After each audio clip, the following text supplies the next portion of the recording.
नमस्कार, मैं नितिन कुमार और आप देख रहे हैं भारत 24। आज हम ऐसे शख्स से आपको रूबरू कराएंगे जो हाजिर जवाबी और बिल्कुल बेदास और बिंदास तरीके से अपनी बातों को रखते चले आ रहे हैं। आपको ले चलेंगे बनारस। बनारस में दो चीज़ें फिलहाल बहुत ज़्यादा मशहूर रहती हैं, बनारस की साड़ी और बनारस का पान। एक तीसरे और उभर के आ रहे हैं, बनारस वाले मिश्रा जी। खास तौर इनकी अंदाज और बेबाकी जो है लोगों को काफ़ी हद तक पसंद आ रही है, क्योंकि अपनी बातों को ये बहुत साफ गोई से रखते हैं। चलिए सीधे रुख करते हैं। नमस्कार मिश्रा जी, कैसे हैं? नमस्कार नितिन भाई, आपका साथ है, आपका प्यार है और अच्छे ही रहेंगे। अगर बनारस में बाबा विश्वनाथ का आशीर्वाद है तो बेहतर रहेंगे। तो ये माना जाए बनारस क्विटो बन चुका है?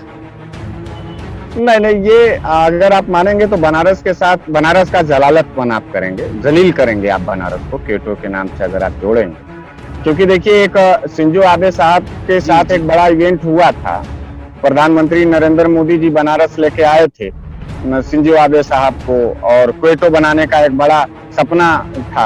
हम लोगों ने जब जांच पड़ताल किया यहाँ के नगर निगम में, तो पता चला कि वो डीपीआर ही नहीं बना हुआ है क्वेटो जी। इस एक तरीके से बनारस की मार्केटिंग करके। जी जी, अपनी बात रखिए। जिस तरीके से बनारस की मार्केटिंग करके इंटरनेशनल लेवल में अपनी छवि बनाने में माहिर नरेंद्र मोदी जी, हमारे सांसद महोदय जी, वो पूरे बनारस का जो है कि ध्वस्तीकरण करके जो है बनारस की परंपरा पर जो हमला कर रहे हैं। विश्वनाथ कॉरिडोर के नाम पर जो है हमारी तमाम पौराणिक मंदिरों को तोड़ दिया गया। काल भैरव कॉरिडोर के नाम पर जो है पूरा हमारा बनारस, आपको मालूम होना चाहिए नितिन जी कि बनारस गलियों का एक शहर हुआ करता था और क्योटो भी जो है गलियों का एक शहर था। इसीलिए शिंजो आबे जी और प्रधानमंत्री नरेंद्र मोदी जी का ये कनेक्ट हुआ था बनारस विजिट कि भाई गलियों का शहर बनारस है, पारंपरिक और आध्यात्मिक शहर अगर भारत का बनारस है तो वैसे क्योटो भी है। लेकिन नहीं क्लियर हो पाया। क्योटो तो अपना जापान में चल ही रहा है, लेकिन हमारा क्योटो एकदम पूरी तरीके से बर्बाद है। बजबजाता सीवर है, बहता हुआ जो है कि पानी है, सड़क बैठे हुए हैं और माँ गंगा अभी तक साफ हो ही नहीं पाई हैं। तो लगा पूरी तरीके से क्योटो के नाम पर बनारस वासियों के साथ एक बड़ा धोखा हुआ है नितिन जी। हरीश जी, हम आपके पास आना चाहेंगे कि इस मुद्दे पे जो मेन मीडिया, लगभग सारी मीडिया पे इस समय छाया हुआ है अयोध्या का मुद्दा, राम मंदिर का मुद्दा। तो आपको क्या लगता है, प्रधानमंत्री पद पर रहते हुए प्रधानमंत्री मोदी जी को क्या अयोध्या जाना चाहिए? क्योंकि ज़्यादातर दल जो हैं उनका अपोज कर रहे हैं और उनके इस तरीके से बात कर रहे हैं कि उनको शायद पद की गरिमा रखते हुए उनको नहीं जाना चाहिए।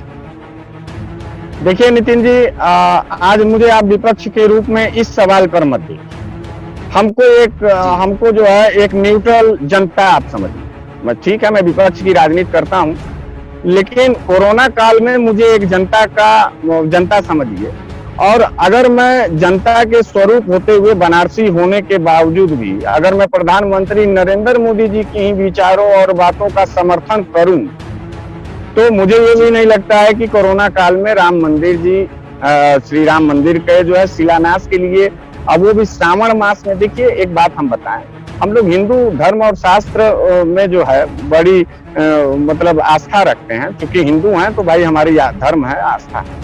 आपको हम बता दें, किसी भी शुभ कार्य को बनारस में तमाम ब्राह्मण कम्युनिटी के लोग, बनारस में तमाम जो है आध्यात्मिक गतिविधि के लोग पाए जाते हैं। पूरे भारत में जो है सबसे ज्यादा जो है आध्यात्मिक गतिविधि बनारस में। आपको हम बता दें, कोई भी शुभ कार्य श्रावण मास यानी भद्रा काल में नहीं किया जाता।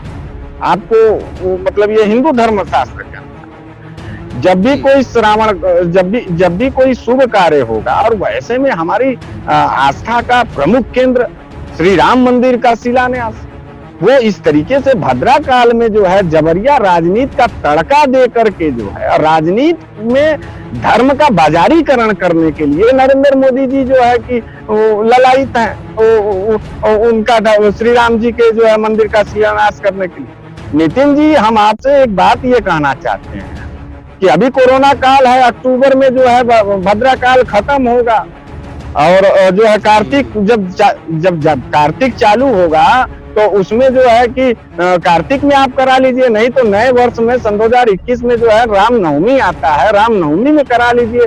अब बहुत ज्यादा तड़पड़ाहट है शिलान्यास करने के लिए, तो शारदीय नवरात्र आ रहा है, उसमें कर लीजिए, कोई शुभ मुहूर्त में करिए। विपक्ष में रहने के वजह से हम उनका विरोध नहीं कर रहे। अच्छा, देखा जाए तो भारतीय जनता पार्टी और नरेंद्र मोदी जी का कोई सहयोग ही नहीं है उस राम मंदिर के निर्माण में। ताला तो राजीव गांधी जी ने खुलवाया था, आप एकदम न्यायिक तरीके से। अब आप जबरिया कोई अगर कह दे कि नरेंद्र मोदी जी ही जो है भारत को आजाद कराए सन 2014 में अंग्रेजों से, तो ये बात तो हुआ, लेकिन आजादी हमको सन 47 में मिली है, ये पूरा देश जानता है। उसी तरीके से राम मंदिर का, हाँ जी जी जी, कंप्लीट करिए सर, कंप्लीट करिए। उसी तरीके से राम मंदिर का ताला स्वर्गीय राजीव गांधी जी ने तोड़वाया था, और मंदिर का लड़ाई जो है भारतीय जनता पार्टी लाल कृष्ण आडवाणी जी के नेतृत्व में जो है लड़ी थी, फैसला कोर्ट ने दिया है, और छटपटाहट जो है नरेंद्र मोदी जी को है, नितिन जी। तो इस तरीके से ये साफ साफ दिखाई दे रहा है कि इस कोरोना काल में, इस महामारी में जो है नरेंद्र मोदी जी वहां जा रहे हैं। अच्छा, सुनने में आ रहा है कि वहां प्रदीप दास जी जो अयोध्या मंदिर के पुजारी हैं, उनको कोरोना हो गया, 16 पुलिस कर्मियों को कोरोना हो गया।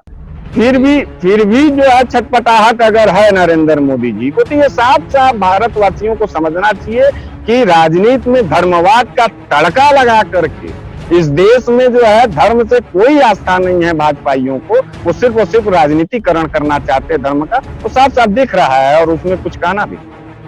इसमें कोरोना काल की आड़ में जो आप इसमें मैंने जो अभी मैंने डेटा इकट्ठा किया है, उसमें मैं आपको बता दूं कि बैंकों का प्राइवेटाइजेशन लगभग कर दिया गया है। देश की संपत्ति जो है पूरी तरीके से बेची जा रही है।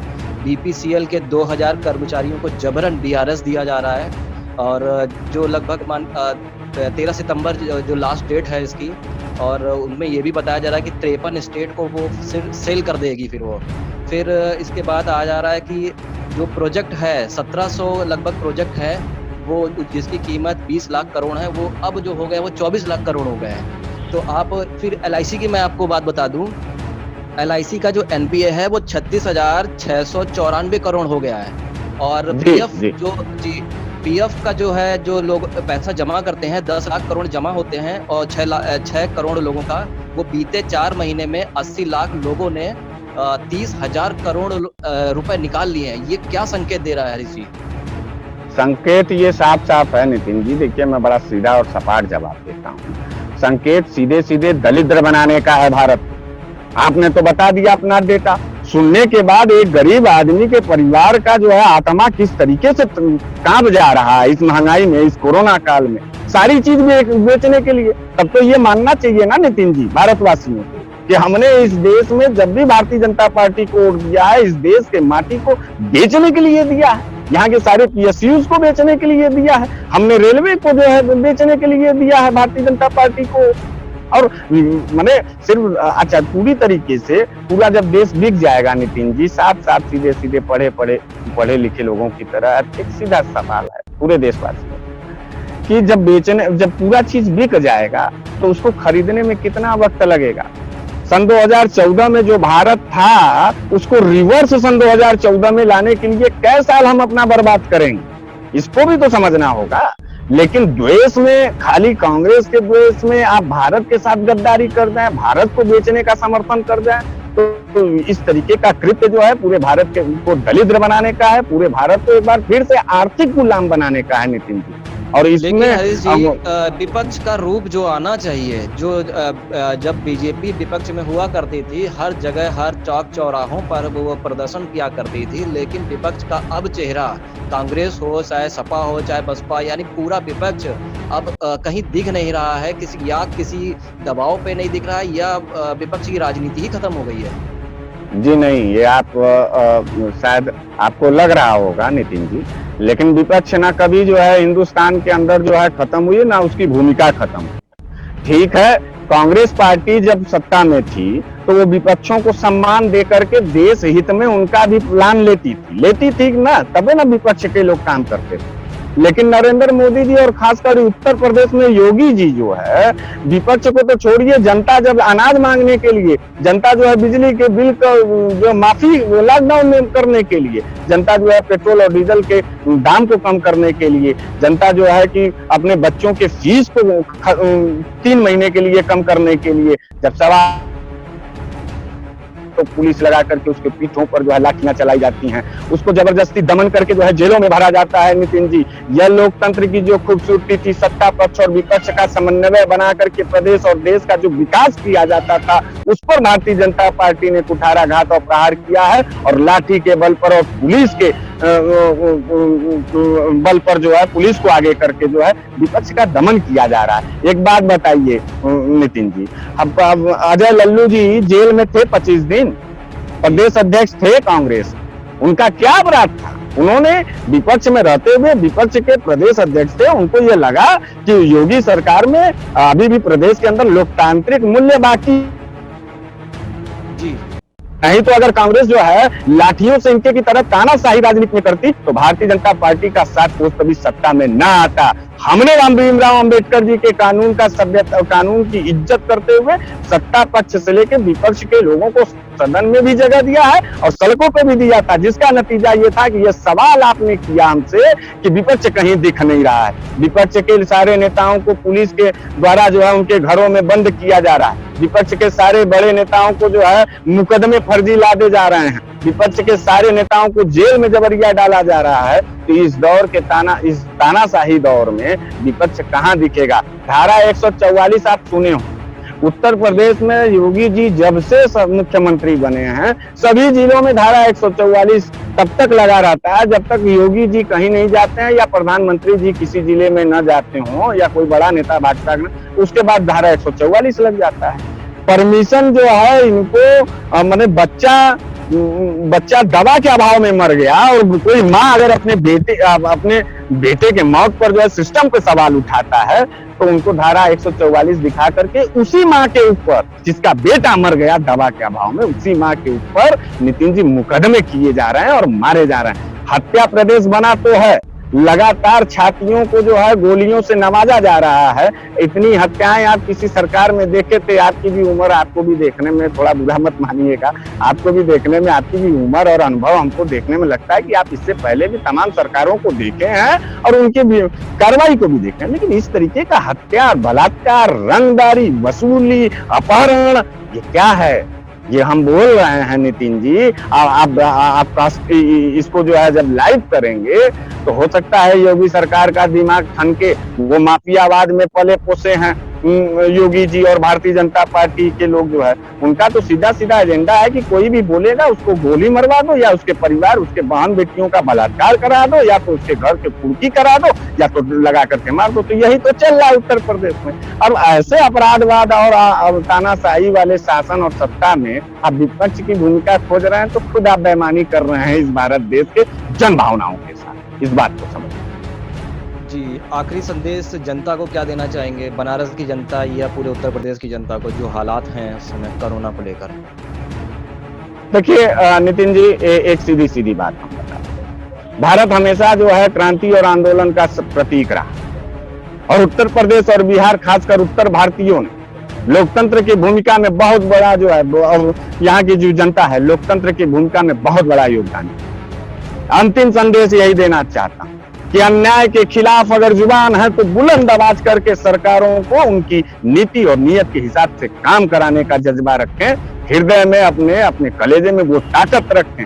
तिरंगा हम फहराते हैं, वंदे मातरम कहते हैं, जनगण मनगण गाते हैं, कोई भी शासन और सत्ता में बैठ करके हमारे हक और हुकूक का जो है नीलामीकरण करेगा, बेचेगा और मैं चुप मार करके बैठ करके समर्थन करूंगा, तो ये उत्तर भारतीयों का खून नहीं है, ये उत्तर भारतीयों के जो है जज्बे नहीं है। क्रांति हम ला के रहेंगे और भारतीय जनता पार्टी अंग्रेजों के गुलामियत का दूसरा रूप है भारत के अंदर और हम दूसरी आजादी की लड़ाई लड़ने जा रहे हैं। तमाम देशवासियों को ये कहना चाहते हैं कि भारत बचाओ, यानी नरेंद्र मोदी की सरकार को शासन सत्ता से हटाओ। जय हिंद, जय बनारस। तो ये थे बनारस के मिश्रा जी, जिनका साफ तौर पे कहना है कि जनता को अब सामने आना पड़ेगा। इस तरीके की जो नीति और नीयत जो जब पार्टियों की चल रही है, सरकारों की चल रही है, जिसके चलते कई बेगुनाहों को जेल में भर दिया जा रहा है या फिर कई मुकदमों में उनको अंदर डाला जा रहा है, तो कहीं ना कहीं ये भी एक संदेश है कि आपको ही सड़कों पे उतरना पड़ेगा और लड़ाई लड़नी पड़ेगी। तो नमस्कार मिश्रा जी, आपने समय दिया।